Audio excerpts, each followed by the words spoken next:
Imagine 300 men standing between you and the end of the world. No retreat, no rescue, no chance of survival. And they knew it from the start.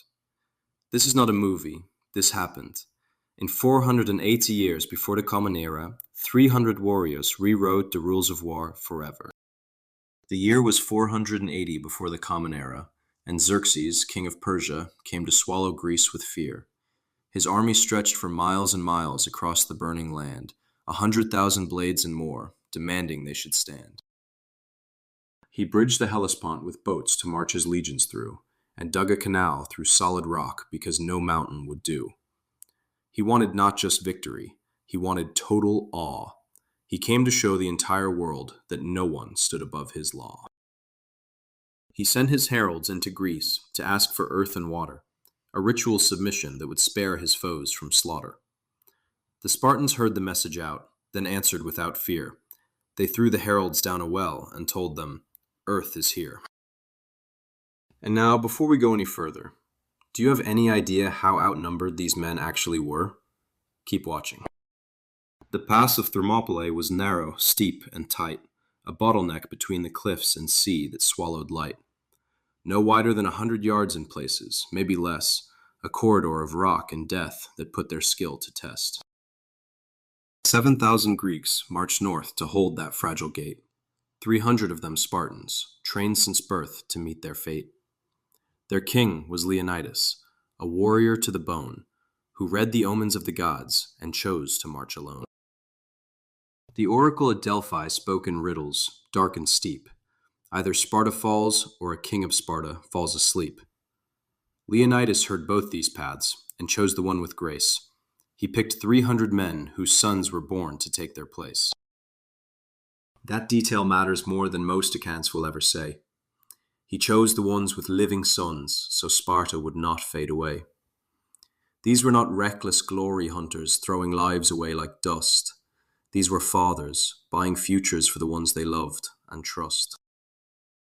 What happened on the morning Xerxes finally gave the order to attack?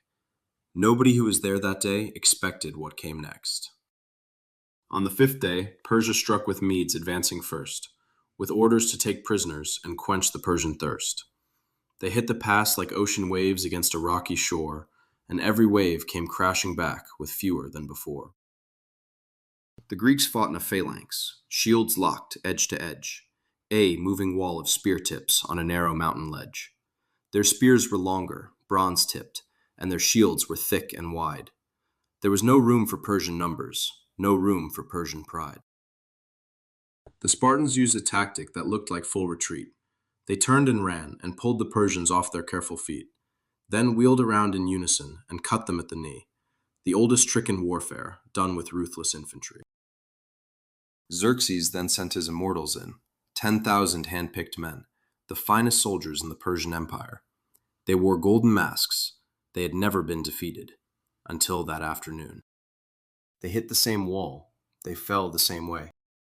Historians record that Xerxes leapt up from his throne 3 times that day, not in triumph, but in horror, watching his best soldiers die in that narrow pass. The second day unfolded like a mirror of the first. The Persian waves kept coming in with unrelenting thirst, but Leonidas rotated troops and kept his warriors fresh, while Persian soldiers clambered over bodies, flesh on flesh. 2 days of killing in a pass too tight for empire's weight. 300 Spartans and their allies held the crumbling gate. The mountains echoed Persian screams, and Greek commands rang clear, and Xerxes watched his endless army disappear. Now here's the part of the story that Hollywood always gets wrong. A man named Ephialtes, Greek by birth and traitor by choice, came to the Persian camp at night and lifted up his voice. He knew a mountain path that curved behind the Spartan wall, a secret route through rocky heights from which the Greeks would fall. He asked for Persian gold and rank and everything beside, and Xerxes gave him what he asked and sent the immortals wide. One man, one greed, one hidden path, and history was bent. The world had turned on Ephialtes, and the deal he went and spent. A Greek scout saw the Persians moving through the mountain air. He ran to Leonidas at dawn and told him they were there. The king looked at the path behind, the army at the gate, and understood that every choice had finally met its fate. What Leonidas did next was either the greatest act of leadership in ancient history, or the most terrifying thing a king has ever said to his men. He sent the allied Greeks away to fight another day. He kept 300 Spartans on the hill to make their pay. 700 Thespians refused to leave the fight, and 400 Thebans joined them in the final crumbling night. The Thespians are the ones that history forgot too fast. They had no wall to run to, and they knew this breath was last. Their city had no mountains and no pass to slow the tide. If Greece fell here, then Thespia fell, with nowhere left to hide. 700 men from Thespia who no one made a film about. 700 men who chose the same path as the Spartans, without the legend, without the glory, without the promise of a monument. The final stand unfolded on a hill they called Kolonos, where Leonidas fell fighting and the battle turned to stone. 4 times the Greeks charged outward through the Persian lines that day, to drag the body of their king from where the Persians lay. Because no Persian blade would touch the king they called their own, no enemy would claim the skull of Sparta's fallen throne. They fought until the arrows blotted out the morning sun, and every Greek lay silent when the final charge was done. Xerxes marched on Athens 7 days later and burned it to the ground. He thought that fire was the final answer. He was wrong. 2 months later at Salamis, the Persian navy fell. The Greeks drew Xerxes into straits too narrow for his spell. 300 warships broke the fleet that numbered close to 3, and Xerxes watched his ocean burn from high above the sea. The year 479 brought Plataea to the plain. The greatest Greek land army rose to face the Persians again. The empire broke and stumbled back and never came once more, and Thermopylae had bought the time that opened up that door. 300 men held 2 full days. 2 days bought Salamis. Salamis bought Plataea. Plataea saved Western civilization. That is not a metaphor. Today, the pass of Thermopylae lies buried underground. The sea has pulled back miles away, the narrow neck unwound. The land has changed, the mountains shifted, centuries rolled past. But one inscription carved in stone was built to always last.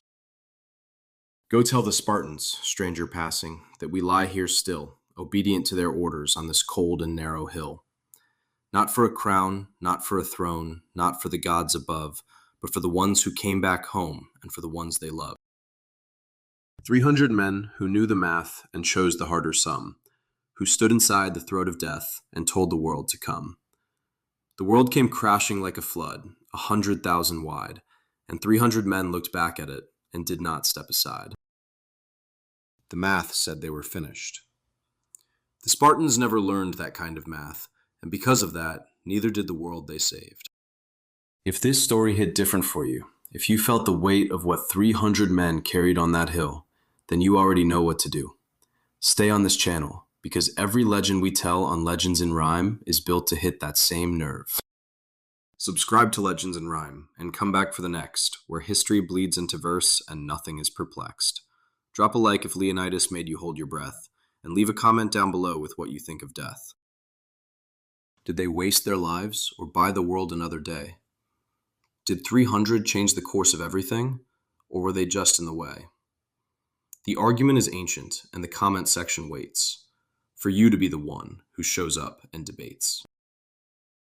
Legends in Rhyme is where the fallen find their voice, where every doomed and glorious stand was someone's final choice.